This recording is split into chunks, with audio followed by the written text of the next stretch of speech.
What caused the wars? During the end of the Qing dynasty, China exported many goods to European countries, including tea, silk, and porcelain. At the same time, China didn't import many goods. China mostly kept to itself and only allowed foreign traders to trade through certain ports. In order to create a new market in China, British traders with the British East India Company started to import opium into China. Opium is a very addictive drug and was illegal in China. However, as more and more Chinese became addicted to opium, British traders began to make a lot of money selling opium to China.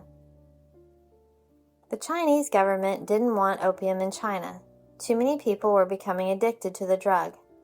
In 1839, they decided to put an end to the illegal opium trade. They first sent a letter to the British government asking them to stop the traders. When the traders continued to sell the drug, the Chinese seized over 20,000 chests of opium from British traders.